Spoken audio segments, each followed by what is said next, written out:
그것이 이제 성립될 수 없는 이유에 대해서 간단히 좀 설명해 주시겠어요?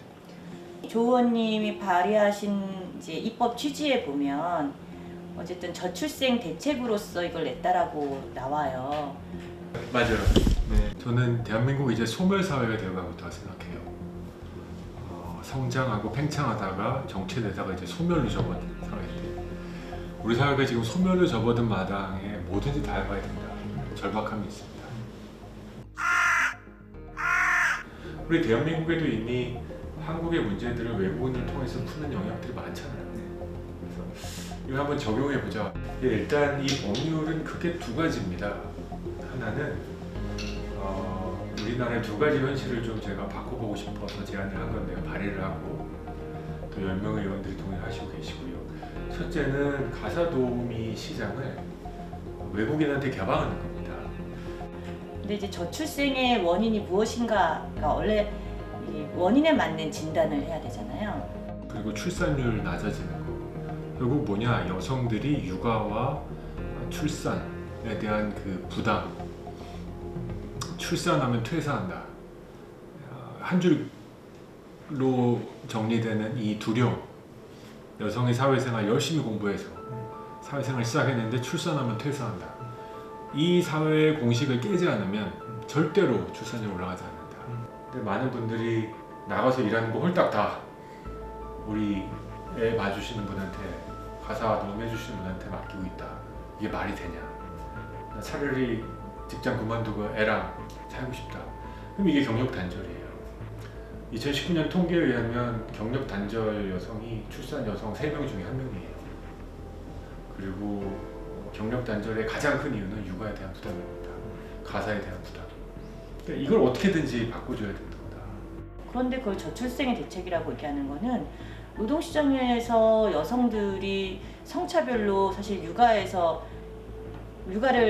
어려움, 저출생은 뭐 여성이든 남성이든 어쨌든 이 한국 사회에서 아이를 낳아서 기르기 어려운 조건이라고 하는 거잖아요. 그 어려운 조정은 뭐 소득의 문제도 있을 거고, 일할 수 있는 노동시장의 문제도 있을 거고, 성차별의 문제도 있을 거고, 잘리거나 간두거나 된단 말이에요.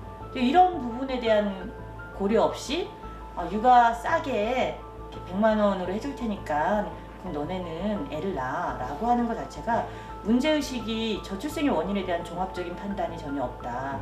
그러니까 한 가지 유의미한 통계가 해보지 않았기 때문에, 근데 싱가포르에서 아마 이게 1970년대 후반부터 이 제도가 도입됐습니다.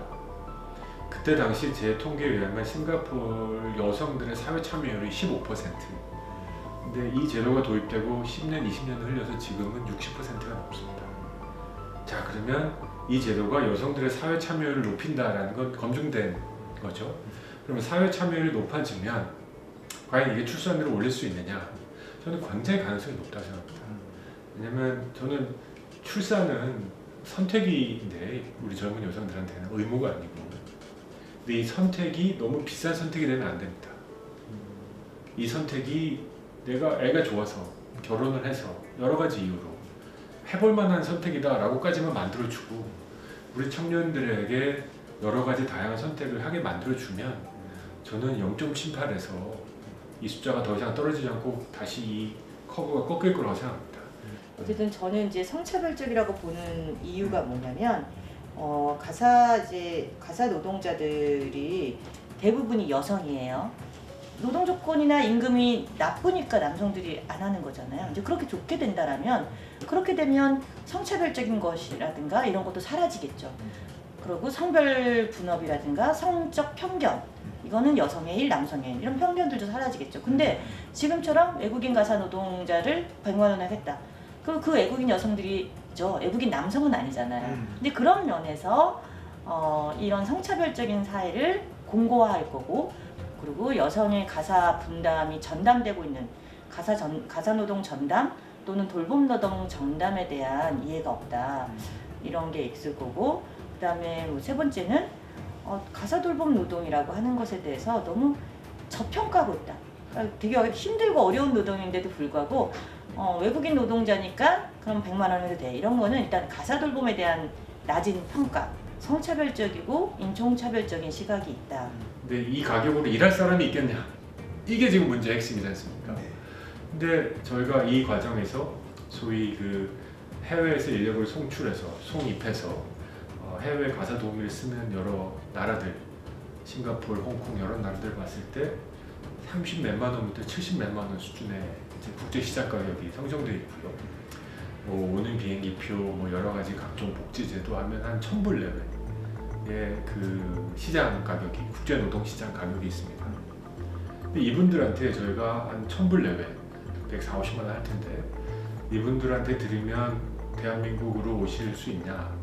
저는 충분히 경쟁력 있다고 확신합니다. 그리고 이분들은 자발적인 거죠.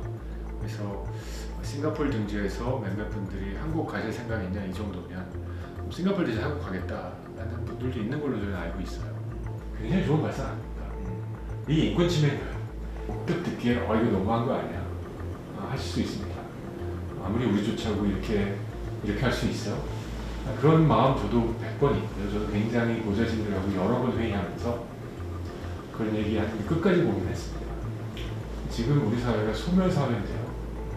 뭐라도 해보지 않고 이대로 소멸할 수는 없다고 생각해요. 뭐라도 한번 해보고 지금 280조 썼잖아요. 280조 썼는데 인구 석조 없이 줄고 있습니다. 그럼 그분들은 대안이 이대로 우리 대한민국 소멸하자가 아니라면 이런 고민들도 한번 귀를 열고 검토해볼 필요가 있다. 이 문제를 바라보는 그 시각이나 그다음에 앞으로 일어날 수 있는 다양한 문제를 접근하는 방법들이 다를 수밖에 없습니다. 우리가 이렇게 돈을 많이 사용했는데도 효과성이 없네, 뭐 이런 것들을 좀 다시 한번 살펴보려면 이런 전반적인 정책에 대해서 이제 컨트롤 타워할 수 있는 역할을 할 수 있는 이제 그런 기관이 설치가 되어야 된다고 생각하거든요. 남성이 좀 더 많이 일을 해야 됩니다. 근로 시간이 너무 깁니다. 사실 이 얘기는 굉장히 오래도 구조적인 문제이기 때문에 오래 걸리니까 어쨌든 국가가 어쨌든 하고 있는 직접적으로 돈을 투여해서 하는 어떤 사회적 서비스 차원에서의 돌봄, 그걸 넘어서는 단계가 있겠죠, 분명히. 그죠?